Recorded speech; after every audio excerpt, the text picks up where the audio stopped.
రాజమహేంద్రవరం శివారు కొంతమూరు సమీపంలోని జాతీయ రహదారిపై ఈ రోజు ఉదయం ఘోర రోడ్డు ప్రమాదం జరిగింది. లారీ, కారు ఢీకొన్న ఈ ఘటనలో ముగ్గురు అక్కడికక్కడే మృతి చెందగా మరో ఇద్దరికి తీవ్ర గాయాలయ్యాయి. ప్రమాద సమయంలో కారులో 5గురు ఉన్నట్లు చెబుతున్నారు. స్థానికుల సమాచారం మేరకు పోలీసులు ఘటనా స్థలానికి చేరుకుని సహాయక చర్యలు చేపట్టారు.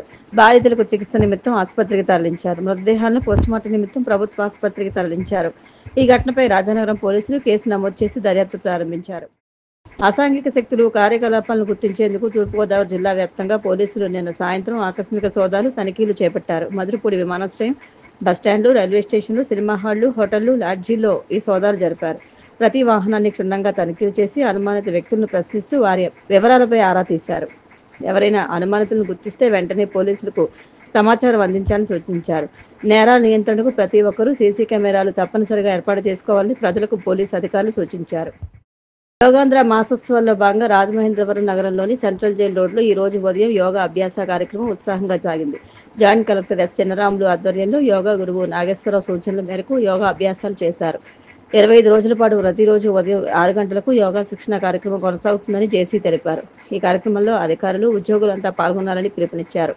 ఈ కార్యక్రమంలో RDO R Krishna Nayak, Ayush doctor K Ramesh, సమన్వయకర్త P Kezia, special deputy collector K Bhaskar Reddy తదితరులు పాల్గొన్నారు.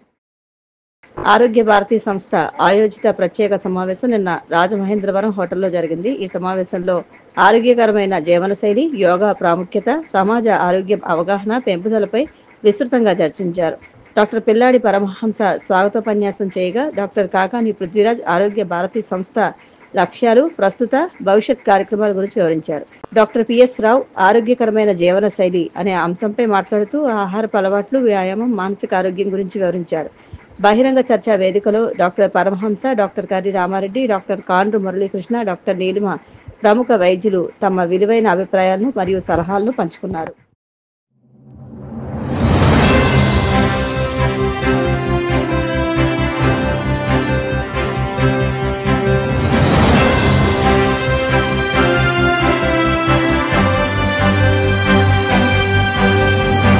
నమస్కారం, మీరు చూస్తున్నది సిసిసి డిజిటల్ 230 న్యూస్ బులెటిన్. ఈనాటి వార్తలకు ముందుగా ముఖ్యాంశాలు. యోగా వేడుకలపై విశాఖ కలెక్టరేట్లో హోంమంత్రి అనిత సమీక్ష. అంతర్జాతీయ వేడుకకు విశాఖ వేదిక కావడం గర్వంగా ఉందని వెల్లడి. కడపలో తెలుగుదేశం పార్టీ నిర్వహించబోయేది మహానాడు కాదు, దగానాడు. విమర్శలు గుప్పించిన మాజీ మంత్రి పేర్ని నాని. మద్యం కేసులో సొంత ట్రయల్స్ కు ఎల్లో ముఠా ప్రయత్నిస్తోందన్న వైసీపీ నేత పోతినా మహేష్. అందుకే రోజుకో బేతాళ కథ రాస్తోందని ధ్వజం. సిస్టర్ స్ట్రోక్ తో కేటీఆర్ చిన్న మెదడు దెబ్బతిన్నదన్న మంత్రి సీతక్క. రాహుల్, రేవంత్లపై విమర్శలు మానుకోవాలని హితవు. అంతర్జాతీయ యోగా దినోత్సవ వేడుకలకు విశాఖ వేదిక కావడం మనందరికీ గర్వకారణమని హోంమంత్రి వంగలపూడి అనిత అన్నారు. అంతర్జాతీయ యోగా దినోత్సవ వేడుకలకు విశాఖ వేదిక కావడం మనందరికీ గర్వకారణమని హోంమంత్రి వంగలపూడి అనిత అన్నారు. యోగా వేడుకలపై కలెక్టరేట్లో సమీక్ష నిర్వహించిన అనంతరం ఆమె మీడియాతో మాట్లాడారు. ప్రతి ఒక్కరూ ఇది తమ కార్యక్రమంగా భావించాలని కోరారు. ఇన్ఛార్జి మంత్రి డోలా శ్రీ బాల వీరాంజనేయ స్వామి మాట్లాడుతూ విశాఖ నగరం అంతర్జాతీయ రికార్డులో నమోదయ్యేందుకు ప్రతి ఒక్కరూ కృషి చేయాలన్నారు.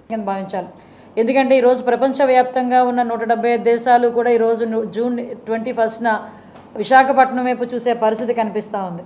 ఎందుకనంటే ఈరోజు అక్కడ ఇంతకుముందు మనకి సూరత్లోనే 1.53 వరకు ఆ లాక్ వరకు ఒక ఈవెంట్ చేశారు, యోగా ఈవెంట్ చేశారు, మ్యాథ్స్ యోగా ఈవెంట్ చేశారు. అందులోని పిఎం గారు పార్టిసిపేట్ చేయలేదు. కానీ ఈసారి పిఎం గారు పార్టిసిపేట్ చేస్తూ దగ్గర దాన్ని బీట్అవుట్ చేసి ఒక రికార్డు నెలకొల్పాలి అని ఒక అందరూ కూడా ఉత్సాహంతో మన విశాఖ ప్రజలే కాదు, ఆంధ్రప్రదేశ్ ముఖ్యమంత్రిగా నారా చంద్రబాబు నాయుడు గారి దగ్గర నుంచి డిప్యూటీ సీఎం పవన్ కళ్యాణ్ గారు, అదేవిధంగా నారా లోకేష్ గారు, మా ఇక్కడ ఎమ్మెల్యేలు, మంత్రివర్గం అందరం కూడా చాలా ఉత్సుకతతో ఎదురు చూస్తున్నాం. అదేవిధంగా దానికి సమానంగా ఈరోజు ప్రజలందరూ భాగస్వామ్యం కూడా లభిస్తుంది అనుకోవడంలోని ఈరోజు నిన్న మొన్న జరిగిన ఈవెంట్స్ కూడా ఒక తార్కాణంగా మనం భావించవచ్చు. ఎందుకంటే ఈరోజు ఏదైతే మనకి 1 మంత్ ఏదైతే యోగా దినోత్సవాలు చేయాలనే ఉద్దేశంతో గౌరవ లోకేష్ గారు మనందరికీ, గౌరవ ముఖ్యమంత్రి గారి ఆదేశాల మేరకు ఈరోజు ఫస్ట్ డే మన విశాఖపట్నంలోనే పోలీస్ డిపార్ట్మెంట్ వాళ్ళు, అదేవిధంగా గ్రేహౌండ్స్ వాళ్ళు, మన ఏపీ పోలీస్, గ్రేహౌండ్స్, బెటాలియన్స్, అదేవిధంగా ex service men, fire department వీళ్ళందరూ కూడా ఈరోజు నేవీ వాళ్ళు అందరూ కూడా పార్టిసిపేట్ చేశారు. మీరు అందరూ కూడా చూశారు. దాంట్లో మేమందరం కూడా పార్టిసిపేట్ చేశాం. ఇదొక మాకు కూడా ఒక మంచి ఎక్స్పీరియన్స్ కింద మేము భావించాలి. ఇలాగే ప్రతి డిస్ట్రిక్ట్ హెడ్ క్వార్టర్లోని కూడా ఈ నెల రోజుల పాటు కంపల్సరీగా ఒక్కొక్క ఈవెంట్ జరుగుతుంది. వీటితో పాటు సీనియర్ సిటిజన్స్, పిల్లలు, వికలాంగులు వీళ్ళు కూడా పర్టికులర్గా ఒక్కొక్క జిల్లాలో చేస్తారు. వీళ్ళందరికీ కూడా 3-4 డేస్ ట్రైనింగ్ కూడా ఇవ్వడానికి యోగా టీచర్స్ కూడా సిద్ధంగా ఉన్నారు. ఈరోజు జూన్ 21 జరిగే యోగా దినోత్సవంలో ఏదో తూతు మంత్రంగా జనాలు వచ్చారో కూర్చుంటారు అనేది కాకుండా వాళ్ళందరూ కూడా యోగాలో పార్టిసిపేట్ చేసే విధంగా ముందుగానే వాళ్ళందరికీ ట్రైనింగ్ ఇవ్వడానికి ట్రైనీస్ని కూడా డిపార్ట్మెంట్ వైజ్గా అక్కడికి పంపించే ఏర్పాటు కూడా మన గౌరవ కలెక్టర్ గారు కూడా చేయడం జరుగుతుంది. దగ్గర 1000 మంది పైగా ట్రైనర్స్ని కూడా ఈరోజు ఏర్పాటు చేసుకోవడం, వాళ్ళందరినీ కూడా పంపించే ఏర్పాటు కూడా చేస్తున్నాం. సో ఒక మ్యాసివ్ ప్రోగ్రాంలో, ఒక వరల్డ్ రికార్డ్ సాధించబోయే ఒక ప్రోగ్రాంలో విశాఖ ప్రజలు, చుట్టుపక్కల జిల్లాల ప్రజలందరూ కూడా భాగస్వాములు అవ్వటం మనందరం కూడా ఒక అదృష్టం కింద భావించాలి, ఒక ప్రైడ్ కింద భావించాలి. మీరందరూ కూడా దీనికి సపోర్ట్ చేస్తారని, ముఖ్యంగా ఏదైతే గౌరవ చంద్రబాబు నాయుడు గారి తాలూకా healthy wealthy Andhra Pradesh, happy Andhra Pradesh దానికి బేసే యోగాని తీసుకొని ఈరోజు ప్రమోట్ చేస్తున్నాం. దీనికి మీరందరూ కూడా సపోర్ట్ చేయాలని మనస్ఫూర్తిగా కోరుకుంటున్నాం. విశాఖపట్నం వేదికగా మనం కొత్త రికార్డు సృష్టించాలనే స్థలంతో మనందరం కూడా ఈ కార్యక్రమాన్ని పార్టిసిపేట్ చేస్తున్నాం. మొన్న 21వ తేదీ నుంచి ఒక నెల పాటు యోగా మాసాన్ని నిర్వహించుకుంటా ఉన్నాం. అందులో భాగంగానే వాళ్ళ ఉదయం పోలీస్ శాఖ నుంచి రిటైర్డ్ ఆర్మీ ఎంప్లాయీస్తో కలిపి హోమ్ మినిస్టర్ గారు, నేను, జిల్లా కలెక్టర్ గారు, యంత్రాంగం, మా శాసనసభ్యులు, శాసనమండలి సభ్యులు అందరం కూడా పార్టిసిపేట్ చేయడం జరిగింది. ఒక్కొక్క రోజు ఒక్కొక్క జిల్లాలో పెద్ద సంఖ్యలో ఒక్కొక్క విభాగం నుంచి ఈ విధంగా యోగా కార్యక్రమాలు రాష్ట్ర వ్యాప్తంగా చేసుకుంటున్నాం. రాష్ట్ర వ్యాప్తంగా 2 కోట్ల మందితో ఈ యోగా కార్యక్రమాలు రేపు 21వ తేదీన యోగా డేలో పార్టిసిపేషన్ చేయాలనుకుంటున్నాం. దానిలో భాగంగా ఇప్పుడు జిల్లా కలెక్టర్ గారు, అదేవిధంగా హోమ్ మినిస్టర్ గారు, నేను, మిగిలినటువంటి శాసనసభ్యులు, శాసనమండలి సభ్యులు అన్ని విభాగాలతోటి ఒక సమీక్ష కూడా తీసుకోవడం జరిగింది. అదేవిధంగా పరిశ్రమల్లో ఉన్నటువంటి వాళ్ళతో కూడా మాట్లాడడం జరిగింది. విశాఖపట్నం అనేది అంతర్జాతీయ యోగా దినోత్సవంలో జరిగేటువంటి ఒక చారిత్రాత్మక ఘట్టం, ఒక ప్రతిష్టాత్మకమైనటువంటి ఘట్టంలో మనందరం కూడా భాగస్వాములు కావాలని చెప్పేసి కోరుతున్నాం. మీ అందరూ కూడా మీ కుటుంబ సభ్యులతో సహా యోగాలో పార్టిసిపేట్ చెప్పి నేను మీడియా వారిని కూడా రిక్వెస్ట్. కడపలో తెలుగుదేశం పార్టీ నిర్వహించబోయేది దగానాడుగా చరిత్రలో నిలిచిపోతుందని మాజీ మంత్రి పేర్ని నాని మండిపడ్డారు. కడపలో తెలుగుదేశం పార్టీ నిర్వహించబోయేది దగానాడుగా చరిత్రలో నిలిచిపోతుందని మాజీ మంత్రి పేర్ని నాని మండిపడ్డారు. తాడేపల్లి వైసీపీ కేంద్ర కార్యాలయంలో ఆయన మీడియాతో మాట్లాడుతూ ఏడాది కాలంగా చంద్రబాబు తన పాలనా కాలంలో ప్రజలకు ఏం చేశామో చెప్పుకోలేని స్థితిలో ఉన్నారని అన్నారు. జిల్లాలో జరుగుతున్న తెలుగుదేశం మినీ మహానాడులు దీనికి అద్దం పడుతున్నాయని, ఎమ్మెల్యేలు, నాయకుల ఆక్రోశ మినీ మహానాడులుగా మారిపోయాయని గుర్తు చేశారు. మొత్తంగా ఆంధ్రప్రదేశ్ అభివృద్ధి సంక్షేమానికి దూరమై కస్టోడియల్ టార్చర్కు కేరాఫ్గా మారిందన్నారు. ఎటువంటి కనీస ఆధారాలు లేకుండానే కేవలం రాజకీయంగా దెబ్బతీయాలనే కక్ష సాధింపుల్లో భాగంగానే వైఎస్ జగన్ పై లిక్కర్ స్కామ్ అంటూ నిందలు మోపుతున్నారని ధ్వజమెత్తారు. అర్థమవుతుంది. ఇది మనం చెప్పట్లా, నేను చెప్పట్లా, వైఎస్ఆర్ కాంగ్రెస్ పార్టీ చెప్పట్లా. టీడీపీ కార్యకర్తలు, నాయకులు వాళ్లే ఈ మినీ మహానాడులో చెప్తాం, చూస్తూ ఉన్నాం. ఈ కడపలో జరగబోయేది దగానాడైతే జిల్లాకి జరిగినటువంటి మినీ మహానాడులన్నీ కూడా ఆక్రోశ నాడులుగా జరిగినటువంటి విషయాన్ని రాష్ట్ర ప్రజలందరూ కూడా మనందరం గమనించాం. ప్రతి ఛానల్ ఈ ఆక్రోశ నాడుల్ని లేదా మినీ మహానాడు పేరుతో జరుగుతున్నటువంటి తెలుగుదేశం పార్టీ కార్యకర్తల ఆక్రోశ నాడుని మనందరం వీక్షించాం. ఒక జిల్లాలో పాపం ఆయన సీనియర్ మంత్రి గారు, మాజీ మంత్రి గారు కూడా, సీనియర్ శాసనసభ్యుడు, కేంద్ర మంత్రికి మామగారు, ఆయన ఆక్రోశం, ఆయన బాధ, ఆయన వ్యధ చెప్పనలవి కాదు. పాపం ఆయన బాధ నిజంగా అంటే వైఎస్ఆర్ కాంగ్రెస్ పార్టీ ఓడుగానో, మాజీ మంత్రివర్యులు, మాజీ వైఎస్ఆర్ కాంగ్రెస్ పార్టీ మహిళా విభాగ అధ్యక్షురాలైనటువంటి రోజా గారి కుటుంబ సభ్యులు, ఆవిడ అభిమానులుగో వారికి బాధ కలగదో తెలియదు గాని ఇంకెవరికి చూసినా కూడా వర్ణనాతీతమైనటువంటి ఆయన వ్యధ బాధలు చూస్తే ఈ బాధ పగోడికి కూడా రాకూడదురా అని చెప్పి జాలిపడేటువంటి పరిస్థితి. అధికార పార్టీలో ఈ మినీ మహానాడులో ఈ ఆక్రోశ నాడులు, కార్యకర్తల ఆక్రోశ నాడుల్లో జరిగినటువంటి ఆ మీటింగులో ఒక్కటంటే ఒక్క చోట కూడా సంవత్సర కాలంగా మమ్మల్ని నమ్మి మాకు ఓటేశారు, ఈ రాష్ట్ర ప్రజలకి ఇన్ని మేళ్లు చేశాము అని గర్వంగా ఒక్కడంటే ఒక్క నాయకుడి గాని, ఒక్క ఎమ్మెల్యే గాని కార్యకర్త గాని ఎక్కడ గర్వంగా జబ్బకు దలుచుకున్నది గాని కాలర్ ఎగరేసి మీటింగ్ చెప్పిన దాఖలాలు ఎక్కడా లేవు 26 జిల్లాల్లో. ఒక్కటంటే ఒక్క చోట కూడా. లేదా ఈ ఆంధ్ర రాష్ట్రానికి 40 ఏళ్ల ఇండస్ట్రీ, 15-20 ఏళ్ల ఆవేశం స్టారు లేదా రెడ్ బుక్ స్టారు, వీళ్ళందరూ కలిసి, వీళ్ళ ముగ్గురు కలిసి, లేదా వీళ్ళందరూ మా అందరికీ పెద్ద బాస్ అని చెప్పుకుంటున్న మోడీ గారు గాని, వీళ్ళందరూ కలిసి రాష్ట్రానికి ఏమన్నా ఓడబడిచింది అంటే ఒక్కటి కూడా ఈ సంవత్సర కాలంలో ఈ జిల్లాకి ఇది పొడిచామని చెప్పని ఎక్కడ ఒక్కళ్ళు కూడా గర్వంగా చెప్పుకున్నటువంటి సంఘటన లేదు. అంటే రాష్ట్రానికి చేయలేదు, లేదా ఏ ఊరికి చేయలేదు, ప్రజలకి చేయలేదు. ఇక ఆయన ఈ ఎమ్మెల్యేల బాధలు చెప్పుకుంటా ఏ మొహం పెట్టుకుని మేము జనాల్లోకి వెళ్ళాలి? పనులు అడుగుతున్నారు, పనులు చేయడానికి డబ్బులు ఎవరు, నిధులు ఎవరు? సిగ్గేస్తుంది. మీరు గనక ఇక డబ్బులు ఇవ్వం, మీకు నిధులు ఇవ్వము అని కనుక చెప్పేసేయండి, మాకు ఓటేసి దగాపడ్డారు, మీరు నన్ను మన్నించండి అని చెప్పి మేము ఓళ్లెంపడి తిరుగుతాం జనాల దగ్గరికి అని చెప్పని, ఇదే ఏకైక మార్గం అని చెప్పని అధికార పార్టీ ఎమ్మెల్యేలే వాళ్ళ పార్టీల మినీ మహానాడుల్లో ఆక్రోశించారంటే ఈ ప్రభుత్వం విఫలమైనట్ట. వీళ్ళు రేపు కడపలో 27, 28, 29 తారీఖుల్లో జరిగేటువంటి అది మహానాడా లేదా నేను చెప్పినట్టు దగానాడా? అంటే రాష్ట్రానికి 1 సంవత్సర కాలంలో ప్రభుత్వం నడిపి ఈ రాష్ట్ర ప్రజలకు చేసింది శూన్యం, ఈ రాష్ట్రానికి చేసింది శూన్యం. ఆఖరికి జెండా మోసి మీ మాటలు నమ్మి కేసులు కట్టించుకుని జైలుకి వెళ్ళొచ్చిన వాళ్ళకు కూడా తిరుక్షవరం.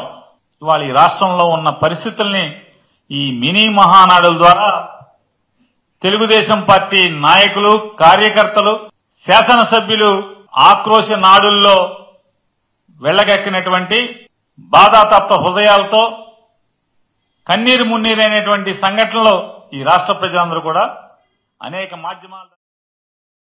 లిక్కర్ స్కామ్ అంటూ కూటమి ప్రభుత్వం చేస్తున్న కుట్రల్లో ఎల్లో మీడియా ముఠా సొంత ట్రయల్స్ కోసం ప్రయత్నిస్తుందని, ఆ విధంగా వ్యవస్థను ప్రభావితం చేయాలని చూస్తోందని వైసీపీ నేత పోతిన వెంకట మహేష్ స్పష్టం చేశారు. లిక్కర్ స్కామ్ అంటూ కూటమి ప్రభుత్వం చేస్తున్న కుట్రల్లో ఎల్లో మీడియా ముఠా సొంత ట్రయల్స్ కోసం ప్రయత్నిస్తోందని, ఆ విధంగా వ్యవస్థను ప్రభావితం చేయాలని చూస్తోందని వైసీపీ నేత పోతిన వెంకట మహేష్ స్పష్టం చేశారు. అందుకే ఎల్లో ముఠా రోజుకో బేతాళ కథ రాస్తోందన్నారు. తాడేపల్లిలోని పార్టీ కేంద్ర కార్యాలయంలో ఆయన మీడియాతో మాట్లాడుతూ సజ్జల రామకృష్ణారెడ్డి పైన ఎల్లో ముఠా దారుణంగా కుట్ర చేస్తోందని ఆరోపించారు. లిక్కర్ పాలసీ వ్యవహారంలో చంద్రబాబు, ఆయన ప్రభుత్వం చేస్తున్న కక్షపూరిత కేసులు, దానికోసం చట్టాన్ని ఉల్లంఘించి దర్యాప్తు సంస్థలను చేతిలోకి తీసుకుని అధికారాన్ని దుర్వినియోగం చేస్తున్న తీరు మీద జగన్ లేవనెత్తిన అంశాలపై ప్రజల్లో విస్తృతంగా చర్చ జరుగుతోందన్నారు. దీంతో ప్రజలను పక్కదోవ పట్టించడానికి చంద్రబాబు, ఆయన ముఠా నిరంతరం ప్రయత్నిస్తూనే ఉందని దుయ్యబట్టారు. ఎవరు కూడా ట్రయల్ చేయకుండానే ఎల్లో ముఠా ట్రయల్ చేసేస్తా ఉంది. ఎల్లో ముఠా ట్రయల్ చేస్తోంది. ఇక్కడెక్కడ రాజ్యాంగబద్ధంగా ఏర్పడినటువంటి సంస్థలు కానీ, కోర్టులు కానీ, జడ్జి గారులు కానీ ఎవరు కూడా ట్రయల్ చెయ్యకుండానే ఎల్లో ముఠా ట్రయల్ చేస్తోంది. ఎంత దుర్మార్గం ఇది! జగన్మోహన్ రెడ్డి గారి మీద కావాలనే విష ప్రచారం చెయ్యాలని, బురద జల్లాలని నిత్యం ఇదే పని పెట్టుకుంటా ఉంది ఎల్లో ముఠా.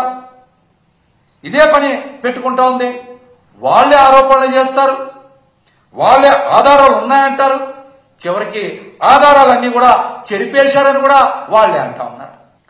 ఇవన్నీ ఎందుకు చేస్తా ఉన్నారంటే ఈ లిక్కర్ పాలసీలో ఏదో స్కామ్ జరిగిపోయిందని ఒక కట్టుకథ అల్లి కక్షపూరితంగా కొంతమందిని ఇరికించి జైల్లో పెట్టారు. వారందరూ ఇప్పుడు కోర్టుల దగ్గర బెయిల్ పిటిషన్లు వేస్తుంటే మళ్లీ సరికొత్త ఆరోపణలు చేసి వ్యవస్థల్ని ప్రభావితం చేయాలని నానా రకాలుగా ప్రయత్నాలు చేస్తూ ఉన్నారు. అందులో భాగంగానే రోజుకొక కొత్త బేతాళ కథ అల్లుతా ఉన్నారు. రోజుకొక కొత్త బేతాళ కథ. మొన్నటి వరకు రకరకాల మాటలు మాట్లాడారు. ఇప్పుడేమో కొత్తగా ఇంకొక బేతాళ కథ సృష్టించి డేటా మాయమైపోయింది, డేటా డిలీట్ చేశారు, డేటా కనబడట్లేదని ఒక కొత్త కథ మాట్లాడుతూ ఉన్నారు. ఇది ఒక కొత్త బేతాళ కథ. ఇది ఇందులో అంట 350 టెరాబైట్ల డేటా లేకుండా డిలీట్ చేశారని, ఫోరెన్సిక్ కూడా దొరకకుండా చేశారని కొత్త బేతాళ కథలో రాశారు. కొత్త బేతాళ కథలో రాశారు. దీన్ని బట్టి రాష్ట్ర ప్రజలందరికీ మాకు అర్థమవుతుంది ఏంటంటే ప్రభుత్వం దగ్గర ఎట్లాంటి ఆధారాలు లేవు, ఇదంతా పెద్ద కట్టు కథ అని రాష్ట్ర ప్రజలకి మాకు చాలా స్పష్టంగా అర్థమవుతుంది.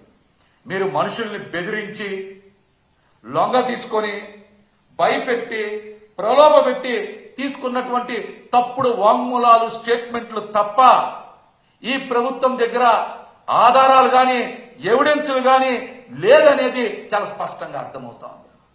చాలా స్పష్టంగా అర్థమవుతోంది. ఇప్పటి వరకు వివిధ సందర్భాల్లో కానీ కోర్టుల్లో కానీ విచారణ సందర్భాల్లో కానీ ఒక్కటంటే ఒక్క ఆధారాన్ని కూడా కూటమి ప్రభుత్వం చెప్పలేదు.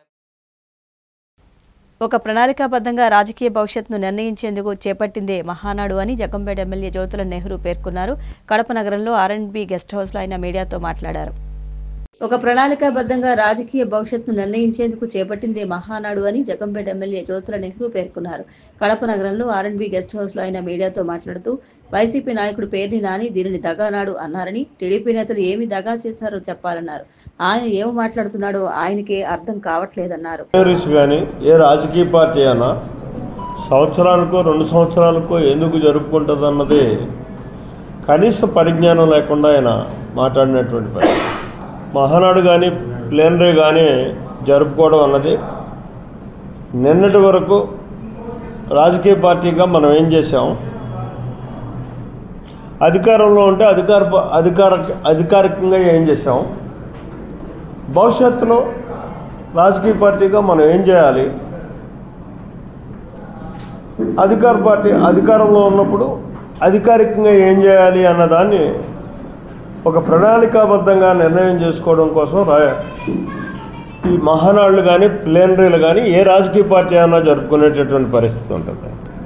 ఇక్కడ ఆయన కేవలం ఒక దుగ్ధతో ఏదో విమర్శించాలి అని చెప్పి మాట్లాడినట్టే కనిపిస్తున్నటువంటి పరిస్థితులు ఉన్నాయి. దగానాడు అంటే ఏం దగా చేశారు? రాష్ట్ర ప్రజానీకాన్ని దగా చేసామా? రాజకీయ పార్టీలని దగా చేసినటువంటి పరిస్థితి ఉందా? తను మాట్లాడడానికి అర్థం లేనటువంటి విధానంలో మాట్లాడినటువంటి పరిస్థితిని చాలా తీవ్రంగా ఖండిస్తున్నాను. ముఖ్యంగా తలిపేసాము. ఆయన చాలా విషయాలని మాట్లాడుకు వచ్చాడు. తెలుగుదేశం పార్టీ జిల్లా మహానాడులో కానీ నియోజకవర్గ మహానాడులో కానీ మాట్లాడినటువంటి అంశాల మీద, అక్కడ జరిగినటువంటి విధానాల మీద ఆయన తెలుగుదేశం పార్టీ యొక్క స్థితి ఏంటి అన్నది అర్థమైపోయింది. అంతా విచ్ఛిన్నం అయిపోతుంది అన్నట్టు మాట్లాడుకొచ్చినటువంటి పరిస్థితి. అసలు నువ్వేంటి, నీ గతి ఏంటి, నీ పరిస్థితులు ఏంటి, నీ పార్టీ ఏ రకంగా ఉంది అన్నది కూడా నువ్వు వెనక్కి తిరిగి చూసుకో ఒకసారి. ఆ వివరాల్లోకి నేను పోదలుచుకోలే. ఎందుకంటే ప్రజాస్వామ్యంలో ఏ రాజకీయ పార్టీ అన్నా పటిష్టంగా ఉంటేనే ప్రజాస్వామ్యం ప్రజలు వెళ్తుంది. ఒక ప్రజాస్వామ్యవాదిగా ఇవాళ జరుగుతున్నటువంటి ఈ మహానాడు, నియోజకవర్గ మహానాడు దగ్గర నుంచి జిల్లా మహానాడు, రేపు జరిగేటటువంటి రాష్ట్ర మహానాడు, జాతీయ మహానాడు, ఇవన్నీ కూడా ఇందాక నేను ముందు చెప్పినట్టుగానే కింద స్థాయి దగ్గర నుంచి రాజకీయంగా ఏ రకంగా మనం ఆయా ప్రాంతాల యొక్క పరిస్థితిని బట్టి ఉండాలి, అక్కడ ఉన్నటువంటి ప్రజా అవసరాలు ఏంటి. వాళ్ళ ప్రస్తుతం ప్రధానంగా మనం అధికారంలో ఉన్నాం, అధికారంలో లేకపోయినా సరే ప్రజా అవసరాలను గుర్తించి వాటి కోసం తాడేపల్లిగూడెం రూరల్ మండలం ఎల్లగ్రహారం పంచాయతీ పరిధిలోని టిట్కో గృహాలను ప్రభుత్వ విప్ ఎమ్మెల్యే బొలిశెట్టి శ్రీనివాస్ అధికారులతో కలిసి పరిశీలించారు. ఈ సందర్భంగా ఆయన మాట్లాడారు. తాడేపల్లిగూడెం రూరల్ మండలం ఎల్లగ్రహారం పంచాయతీ పరిధిలోని టిట్కో గృహాలను ప్రభుత్వ విప్ ఎమ్మెల్యే బొలిశెట్టి శ్రీనివాస్ అధికారులతో కలిసి పరిశీలించారు.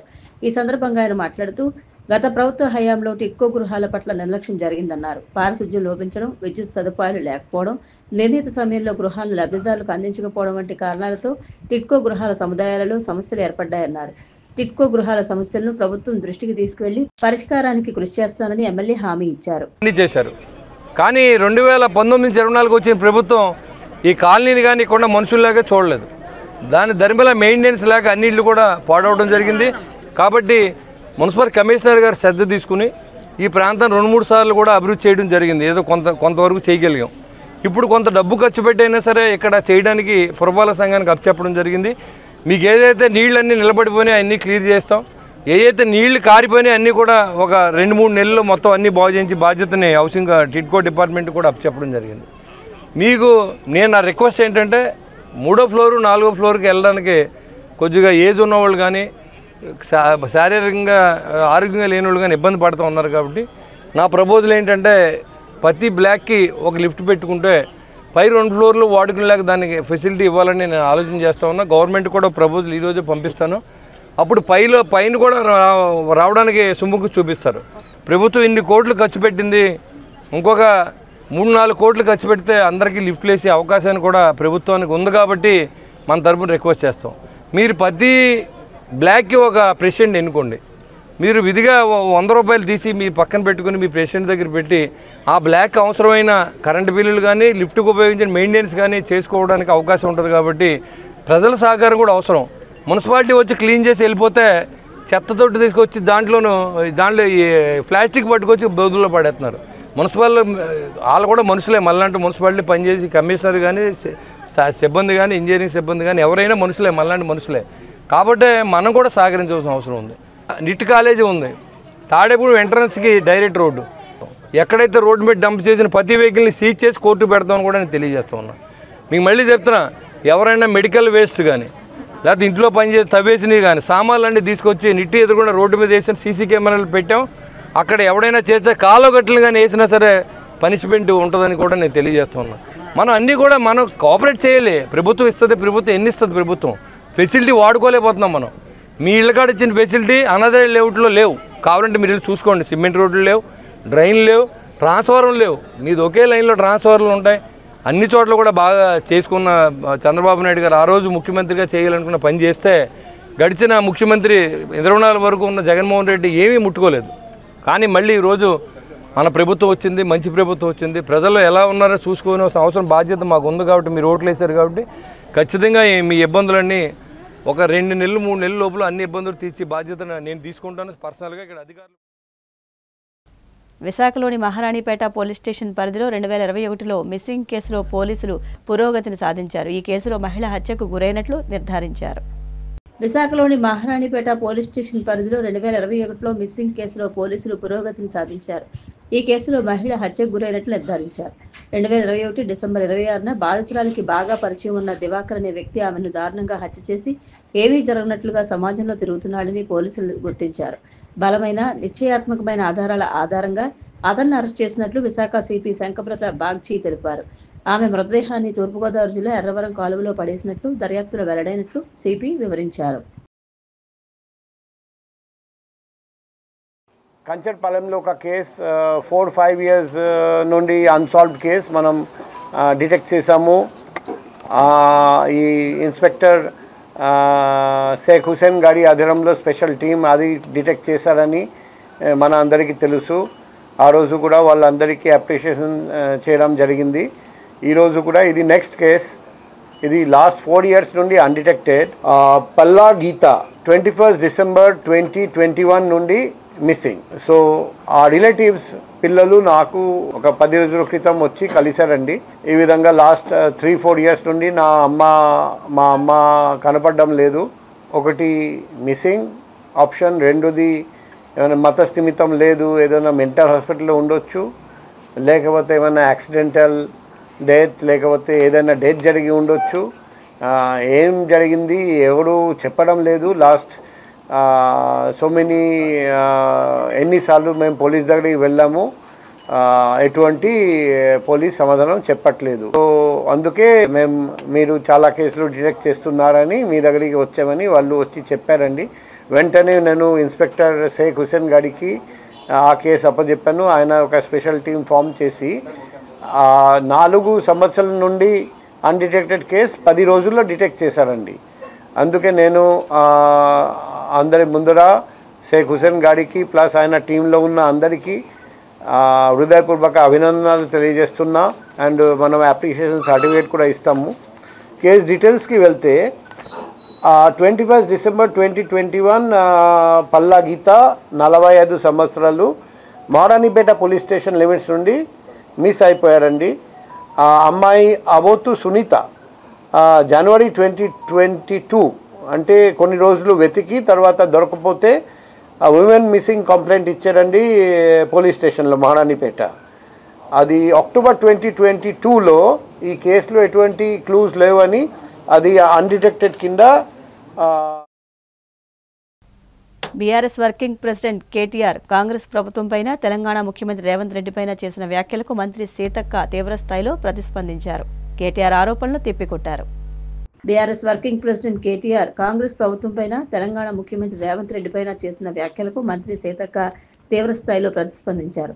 కేటీఆర్ ఆరోపణలు తిప్పికొడుతూ ఆయనపై ఘాటైన విమర్శలు చేశారు. సిస్టర్ స్ట్రోక్ దెబ్బకు కేటీఆర్కు చెన్నమెదడు చితికిపోయిందంటూ సంచలన వ్యాఖ్యలు చేశారు. కాళేశ్వరం ప్రాజెక్టులో కమిషన్లు తీసుకున్నప్పుడు లేని భయం ఇప్పుడు విచారణ కమిషన్ ముందుకు రావడానికి ఎందుకని కేటీఆర్ను ఆమె సూటుగా ప్రశ్నించారు.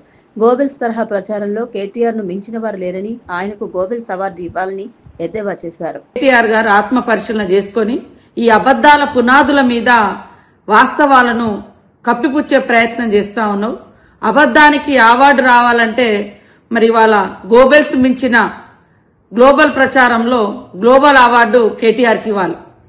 ఈ దేశంలో ఈ ప్రపంచంలో ఇప్పటి వరకు అబద్ధాలకు ప్రతినిధి గోబెల్స్ ఉంటే దాన్ని మించిపోయినటువంటి అబద్ధాలనే పునాదిగా చేసుకొని గత కొంతకాలంగా కేవలం అబద్ధాల పునాదులతో ఆయన పార్టీని ఆయన వ్యవస్థను నడిపించుకుంటున్నాడు. అందుకనే గోబెల్స్ ప్రచారకర్తగా అవార్డు ఎవరికి రావాలంటే కేటీఆర్ కు గ్లోబల్ లోనే గోబెల్స్ ప్రచారానికి గ్లోబల్లోనే కేటీఆర్ కు మరి అవార్డు ఇస్తే చక్కగా బెస్ట్ అవార్డు గ్లోబల్లో వస్తుందని నేను అనుకుంటా ఉన్నా, నేను భావిస్తా ఉన్నా.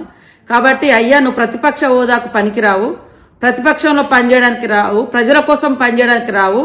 కానీ అవాస్తవాలను అద్భుతంగా తీర్చిదిద్ది గోబెల్స్ మించిన ప్రచారం చేయడంలో మరి అగ్రభాగాన ఉంటున్నందుకు నీకు గ్లోబల్ అవార్డు ఇస్తే బాగుంటుంది అని నేను నిజంగా ప్రపంచానికి తెలియజేస్తా ఉన్నా.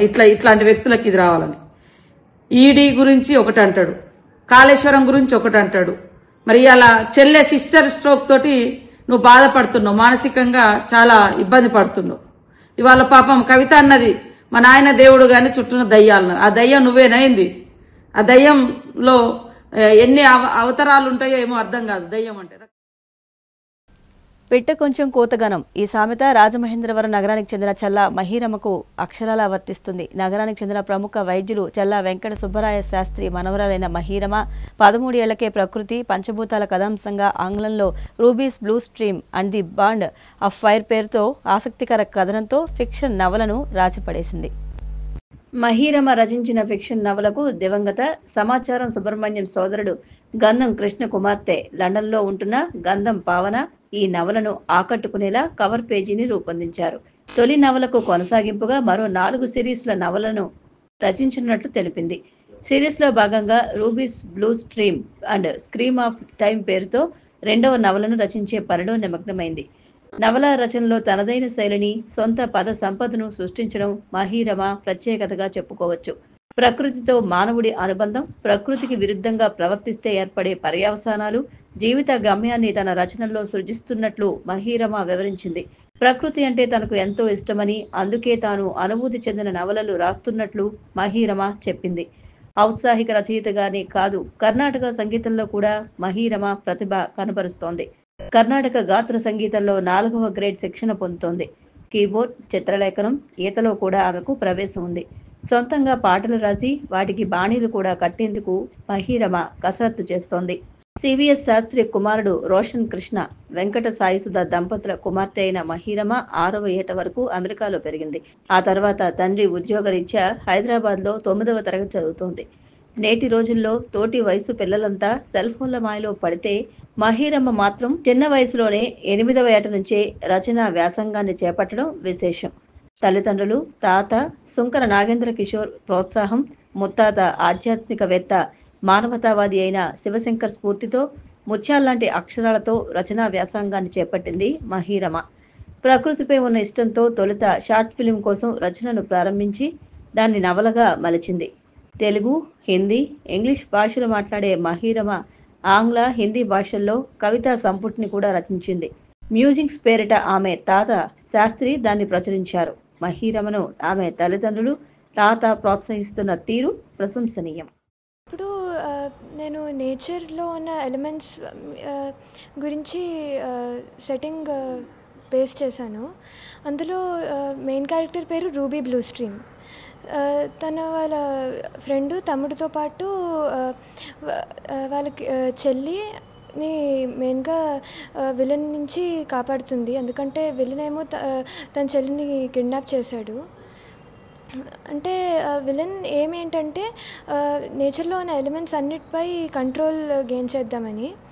అందుకని తనేమో ఒక పెద్ద ఫైర్లో ప్రాణాలని సాక్రిఫైస్ చేస్తూ ఉంటాడు. అందుకని వాడిని ఆపడానికి ఈ మెయిన్ క్యారెక్టర్స్ అందరూ ఒక జర్నీ మీద వెళ్తారు, అడ్వెంచర్ మీద. నాకు పచ్చదనం, నేచర్ అంటే చాలా ఇష్టం. అంటే నాకు నేచర్లోకి వెళ్తే నేచర్ ఇస్ నేచర్, అందుకనే చాలా రిఫ్రెష్డ్గా అనిపిస్తుంది. అంటే ఐడియాస్ చాలా వస్తాయి నేచర్లో ఉంటే. నెక్స్ట్ పుస్తకం ఇప్పుడు రాస్తున్నాను. యాక్చువల్లీ నేను లాస్ట్ ఇయర్ జనవరిలో మొదలుపెట్టాను, జనవరి మార్చ్ ఆ టైంలో. అంటే మేబీ అది 1.5 years పడుతుందని నేను ఎస్టిమేట్ చేస్తున్నాను.